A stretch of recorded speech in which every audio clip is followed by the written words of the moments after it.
नमस्कार दोस्तों, पीएलट्रिक्स में आपका स्वागत है।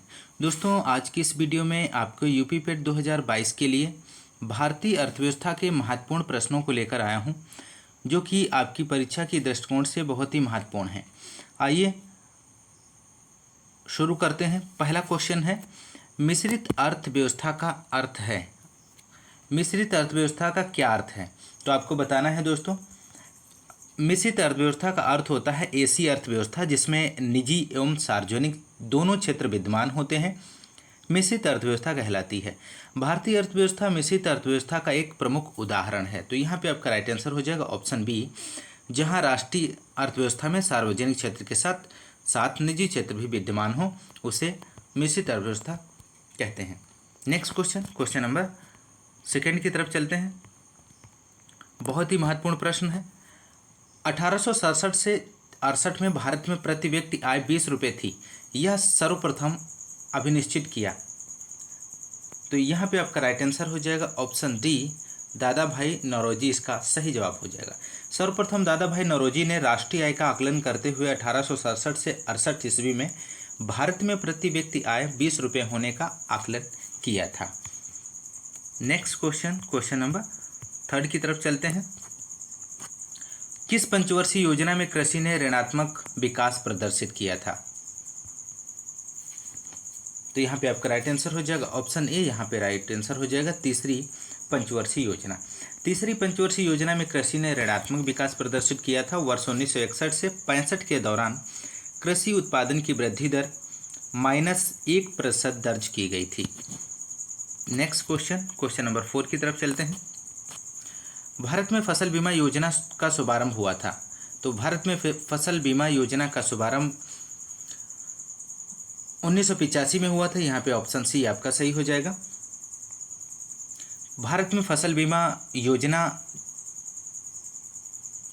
का शुभारंभ 1 अप्रैल 1985 को खरीफ फसल के दौरान किया गया था, जब भारत सरकार द्वारा व्यापक फसल बीमा योजना का शुभारंभ किया गया।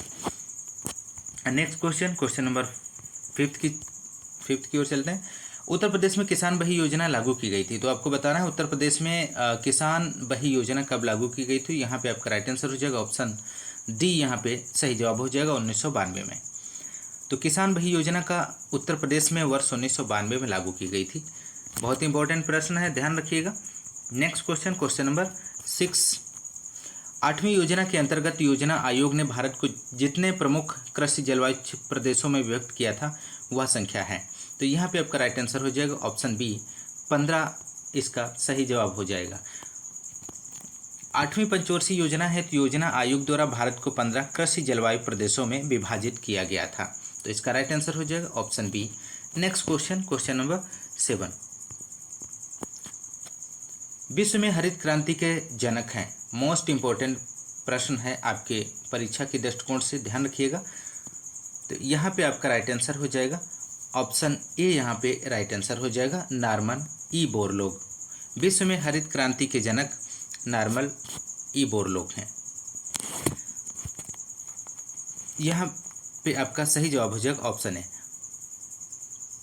अमेरिकी वैज्ञानिक नॉर्मन ई बोरलॉग को हरित क्रांति का जनक माना जाता है, फादर ऑफ ग्रीन रेवोल्यूशन, और इन्हें वर्ष 1970 में शांति का नोबेल पुरस्कार दिया गया था। भारत में हरित क्रांति का जनक MS स्वामीनाथन को माना जाता है। मोस्ट इंपॉर्टेंट है क्वेश्चंस आपकी परीक्षा की दृष्टिकोण से, ध्यान रखिएगा। नेक्स्ट क्वेश्चन, क्वेश्चन नंबर 8 की तरफ चलते हैं। भारतीय हरित क्रांति की जन्मस्थली है। तो आपको बताना है भारतीय हरित क्रांति की जन्मस्थली कहाँ है। तो यहाँ पे आपका राइट आंसर हो जाएगा ऑप्शन ए, पंतनगर इसका सही जवाब हो जाएगा। भारत में हरित क्रांति का प्रारंभ वर्ष 1966 से माना जाता है। भारत में हरित क्रांति लाने में कृषि विश्वविद्यालय पंतनगर का महत्वपूर्ण योगदान रहा है, इसलिए इसे हरित क्रांति की जन्मस्थली कहा जाता है। नेक्स्ट क्वेश्चन, क्वेश्चन नंबर 9 की तरफ चलते हैं। ऑपरेशन फ्लड का संबंध निम्न में से है। तो आपको बताना है ऑपरेशन फ्लड का संबंध किससे है। तो यहाँ पे आपका राइट आंसर हो जाएगा ऑप्शन बी, दुग्ध उत्पादन से ऑपरेशन फ्लड का संबंध है। और इसकी शुरुआत 1970 में राष्ट्रीय डेयरी विकास बोर्ड ने की थी। और इसके सूत्रधार डॉक्टर वर्गीज कुरियन थे। ऑपरेशन फ्लड के कारण ही भारत का विश्व दुग्ध उत्पादन में प्रथम स्थान है, तो मोस्ट इम्पोर्टेंट है। नेक्स्ट क्वेश्चन नंबर 10 की तरफ चलते हैं। किसान क्रेडिट कार्ड योजना का प्रारंभ किया गया था, किस वर्ष में किसान क्रेडिट कार्ड योजना का प्रारंभ किया गया? तो यहाँ पे आपका राइट आंसर हो जाएगा ऑप्शन सी 1998 से 99 में। किसान क्रेडिट कार्ड योजना का प्रारंभ 1998 से 99 में किया गया था। इस योजना का उद्देश्य बैंकिंग व्यवस्था में किसानों को समुचित और यथा समय सरल एवं आसान तरीके से आर्थिक सहायता दिलाना है, ताकि खेती एवं जरूरी उपकरणों की खरीद के लिए उनके वित्तीय आवश्यकताओं की पूर्ति हो सके। Next question number 11। Uttar Pradesh कृषि अनुसंधान परिषद स्थित है, मोस्ट इंपॉर्टेंट प्रश्न है। उत्तर प्रदेश कृषि अनुसंधान परिषद स्थित है, तो आपको बताना है। यहाँ पे आपका राइट आंसर हो जाएगा ऑप्शन डी आपका सही जवाब हो जाएगा, लखनऊ इसका सही जवाब है। उत्तर प्रदेश कृषि अनुसंधान परिषद लखनऊ में स्थित है। इसकी स्थापना वर्ष 1989 में की गई थी, ध्यान रखिएगा 1989 में की गई थी।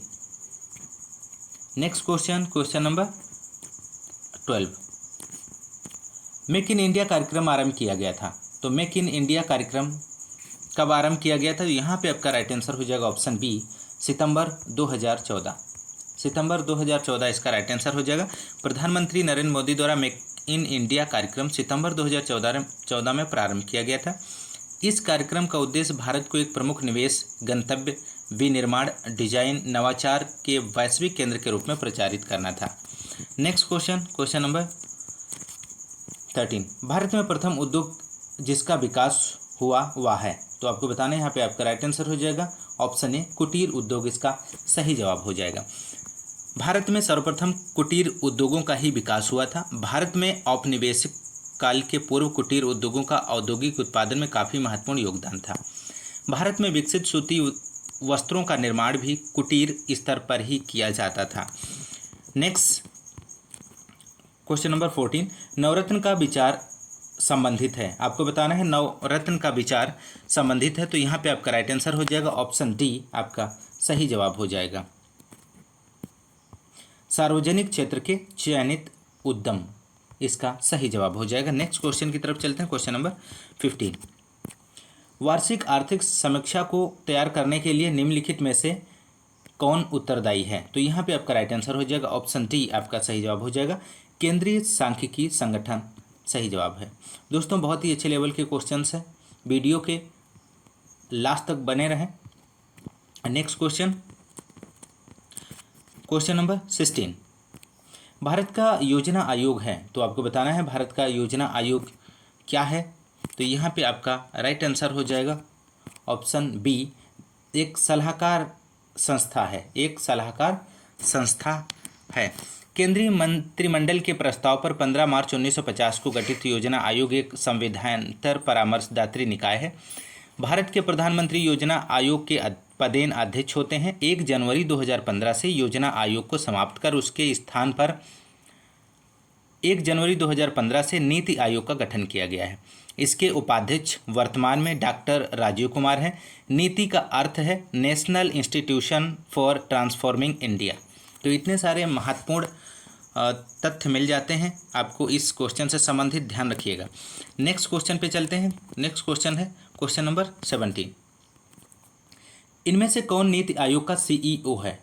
इसके पहले क्वेश्चन में इस क्वेश्चन का जिक्र किया गया था आंसर का, तो इसमें आपको बताना है। तो यहाँ पे आपका राइट आंसर हो जाएगा ऑप्शन ए आपका सही जवाब हो जाएगा, अमिताभ कांत इसका सही जवाब हो जाएगा। वर्तमान में नीति आयोग के उपाध्यक्ष सुमन बेरी हैं और मुख्य कार्यकारी अधिकारी सीईओ अमिताभ कांत हैं। तो मोस्ट इंपॉर्टेंट है, ध्यान रखिएगा। नेक्स्ट क्वेश्चन नंबर 18 की तरफ चलते हैं। निम्नलिखित में से कौन सा बैंक मुख्यतः लघु उद्योगों के संबंध में कार्य करता है? तो आपको बताना है। तो यहाँ पे आपका राइट आंसर हो जाएगा ऑप्शन ए, यहाँ पे सही जवाब हो जाएगा SIDBI इसका राइट आंसर हो जाएगा। लघु उद्योगों के संबंध में कार्य करने वाला बैंक SIDBI, इसकी स्थापना वर्ष 1990 में, इसकी स्थापना 1990 में की गई थी, याद रखिएगा। और SIDBI का पूरा नाम small industries development bank of India.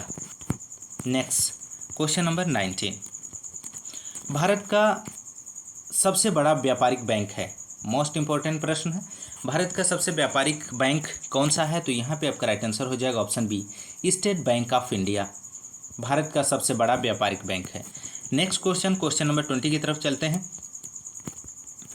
भारतीय रिजर्व बैंक की स्थापना कब हुई थी? तो भारतीय रिजर्व बैंक की स्थापना आपको बताना है कब हुई थी। तो यहाँ पे आपका राइट आंसर हो जाएगा ऑप्शन सी, 1935 में भारतीय रिजर्व बैंक की स्थापना हुई थी। भारतीय रिजर्व बैंक की स्थापना 1 अप्रैल 1935 को कलकत्ता में भारतीय रिजर्व बैंक अधिनियम 1934 के प्रावधानों के तहत हुई थी।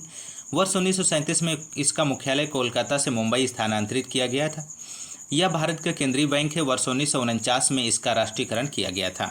तो इस क्वेश्चन से संबंधित इतने महत्वपूर्ण तथ्य आपको मिल जाते हैं, ध्यान रखिएगा, बहुत ही महत्वपूर्ण है। आइए नेक्स्ट क्वेश्चन की तरफ चलते हैं। नेक्स्ट क्वेश्चन है 21, वैश्वीकरण का अर्थ है। तो आपको बताना है वैश्वीकरण का अर्थ क्या होता है। तो वैश्वीकरण का क्या अर्थ होगा? तो यहाँ पे आपका राइट आंसर हो जाएगा ऑप्शन सी, घरेलू अर्थव्यवस्था का वैश्विक अर्थव्यवस्था के साथ एकीकरण करना वैश्वीकरण कहलाता है। तो वैश्वीकरण का तात्पर्य घरेलू अर्थव्यवस्था का वैश्विक अर्थव्यवस्था के साथ एकीकरण है। नेक्स्ट क्वेश्चन नंबर 22, सरकार द्वारा लगाए गए अवरोधों या प्रतिबंधों को हटाना कहलाता है। तो सरकार द्वारा लगाए गए अवरोधों या प्रतिबंधों को हटाना क्या कहलाता है? तो यहाँ पे आपका राइट आंसर हो जाएगा ऑप्शन सी, उदारीकरण कहलाता है।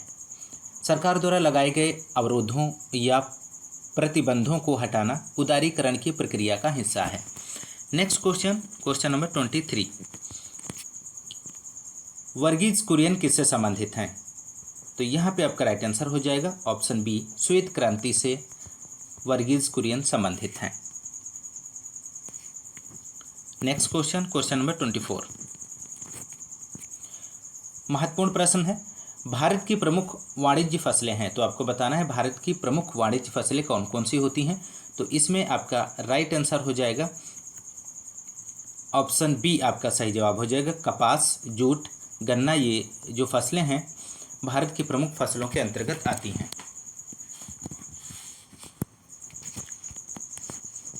दोस्तों, यदि आपको हमारा वीडियो पसंद आता है तो चैनल को सब्सक्राइब कीजिए, लाइक कीजिए और शेयर कीजिए, और वीडियो के लास्ट तक बने रहें, बहुत ही महत्वपूर्ण प्रश्न है। नेक्स्ट क्वेश्चन नंबर 24 आपका हो गया है। यहाँ पे आपका राइट आंसर हो जाएगा ऑप्शन बी, कपास, जूट और गन्ना आपका सही जवाब हो जाएगा। भारत की प्रमुख वाणिज्य फसलें कपास, तिलहन, जूट, गन्ना और तंबाकू हैं। और यदि हम बात करें रोपण फसलें कौन सी होती हैं, तो चाय, कॉफ़ी, नारियल और रबड़ जो हैं ये रोपण फसलों के अंतर्गत आती हैं। तो ध्यान रखिएगा, यहाँ से भी क्वेश्चन बनने की संभावना है। नेक्स्ट क्वेश्चन नंबर 25, मुद्रास्फीति के समय के दौरान कर की दरों में निम्नलिखित में से क्या होगा? तो यहाँ पे आपका राइट आंसर हो जाएगा ऑप्शन ए, वृद्धि इसका सही जवाब है। मुद्रास्फीति के दौरान कर की दरों में कोई भी देश वृद्धि करेगा जिससे मुद्रा की तरलता समाज में कम हो सके। नेक्स्ट क्वेश्चन नंबर 26, निम्नलिखित में से कौन सा एक युग्म सही नहीं है? तो आपको बताना है इनमें से कौन सा युग्म है जो सही नहीं है। तो यहाँ पे आपका राइट आंसर हो जाएगा ऑप्शन ए, पंचवर्षीय योजना वर्ष 1961 से 66 में शुरू हुई थी। ये यहाँ पे पहला जो ऑप्शन है ये गलत हो जाएगा, क्योंकि पंचवर्षीय योजना की अवधि 1974 से 79 तक थी। ये गलत हो जाएगा। 8वीं पंचवर्षीय योजना 1992 से 97 सही है। 11वीं पंचवर्षीय योजना 2007 से 12 तक चली है, और पहली पंचवर्षीय योजना 1951 से 56 तक। तो यहाँ पे ऑप्शन ए सही हो जाएगा, क्योंकि पूछा गया था इनमें से कौन सा युग्म सही नहीं है। नेक्स्ट क्वेश्चन नंबर 27, किस पंचवर्षीय योजना का उद्देश्य तीव्र, अधिक समावेशी तथा धारणी विकास था? तो यहाँ पे आपका राइट आंसर हो जाएगा ऑप्शन बी, यहाँ पे राइट आंसर हो जाएगा 12वीं पंचवर्षीय योजना इसका सही जवाब हो जाएगा। 12वीं पंचवर्षीय योजना का उद्देश्य तीव्र, अधिक समावेशी, धारणी विकास। 12वीं पंचवर्षीय योजना की अवधि 2012 से 17 तक थी। नेक्स्ट क्वेश्चन नंबर 28 की तरफ चलते हैं। योजना पत्रिका का प्रकाशन निम्नलिखित में से किसके द्वारा होता है? तो यहाँ पे आपका राइट आंसर हो जाएगा ऑप्शन डी, सूचना एवं प्रसारण मंत्रालय के द्वारा योजना पत्रिका का प्रकाशन किया जाता है। नेक्स्ट क्वेश्चन नंबर 29, 1 रुपये के नोट पर किसके हस्ताक्षर होते हैं? मोस्ट इंपॉर्टेंट प्रश्न है। तो यहाँ पे आपका राइट आंसर हो जाएगा ऑप्शन ए, वित्त मंत्रालय के सचिव के 1 रुपये के नोट पर हस्ताक्षर होते हैं, जबकि अन्य करेंसी नोटों पर रिजर्व बैंक के गवर्नर के हस्ताक्षर होते हैं। नेक्स्ट क्वेश्चन नंबर 30, किसने कहा था अर्थशास्त्र धन का विज्ञान है? मोस्ट इंपॉर्टेंट कथन है ये, अर्थशास्त्र धन का विज्ञान है, किसने कहा था? तो यहाँ पे आपका राइट आंसर हो जाएगा ऑप्शन सी, एडम स्मिथ ने कहा था अर्थशास्त्र धन का विज्ञान है। नेक्स्ट क्वेश्चन नंबर 31, प्रधानमंत्री जनधन योजना की शुरुआत किस वर्ष की गई थी? तो आपको बताना है प्रधानमंत्री जनधन योजना की शुरुआत किस वर्ष की गई थी। तो यहाँ पे आपका राइट आंसर हो जाएगा ऑप्शन बी, 2014 में इसकी शुरुआत हुई थी। इस योजना की घोषणा 15 अगस्त 2014 को की गई थी और इसका शुभारंभ 28 अगस्त 2014 को किया गया था, तो ध्यान रखिएगा। नेक्स्ट क्वेश्चन नंबर 32, सार्वजनिक क्षेत्रों में विनिवेश को कहते हैं। तो सार्वजनिक क्षेत्र में विनिवेश को क्या कहते हैं? तो यहाँ पे आपका राइट आंसर हो जाएगा ऑप्शन डी, सही जवाब हो जाएगा, निजीकरण कहते हैं। सार्वजनिक क्षेत्र में विनिवेश को निजीकरण कहते हैं। नेक्स्ट क्वेश्चन नंबर 33, यदि धन मुद्रा बहुत अधिक हो और माल बहुत कम हो तो वह स्थिति होती है। तो यहाँ पे आपका सही जवाब हो जाएगा ऑप्शन बी, मुद्रास्फीति उसे कहते हैं। Next question number 34, green banking का अर्थ है। तो ग्रीन बैंकिंग का अर्थ क्या होता है? तो ग्रीन बैंकिंग का अर्थ होता है उपयुक्त में से यहाँ पे आपका कोई नहीं जवाब हो जाएगा। ऑप्शन ए दिया हुआ, बैंकों द्वारा वनों का विकास, बैंकों द्वारा पर्यावरण के अनुकूल परियोजनाओं को वित्त दिया जाना। ऑप्शन सी है, बैंकों द्वारा सिंचाई परियोजनाओं को वित्त दिया जाना। तो यहाँ पे ऑप्शन आपका डी सही हो जाएगा।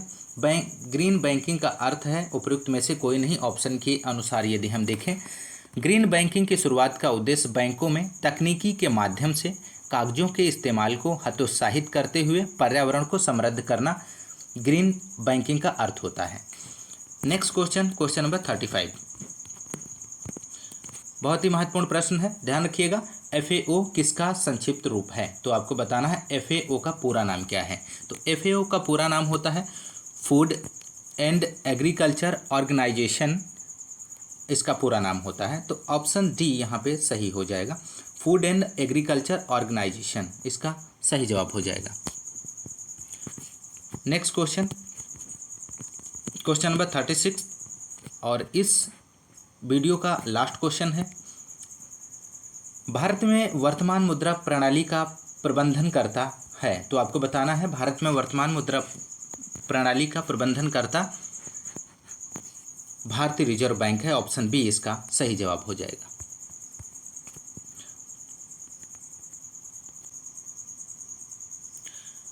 दोस्तों, इस क्लास का निःशुल्क PDF प्राप्त करने के लिए हमारे टेलीग्राम चैनल को ज्वाइन कर लीजिए। टेलीग्राम चैनल का लिंक डिस्क्रिप्शन में मिल जाएगा, वहां से जाके आप फ्री निःशुल्क PDF आप प्राप्त कर सकते हैं इस क्लास का। दोस्तों, आज की इस वीडियो में इतना ही, मिलते हैं नेक्स्ट वीडियो में, तब तक के लिए नमस्कार, जय हिंद, धन्यवाद।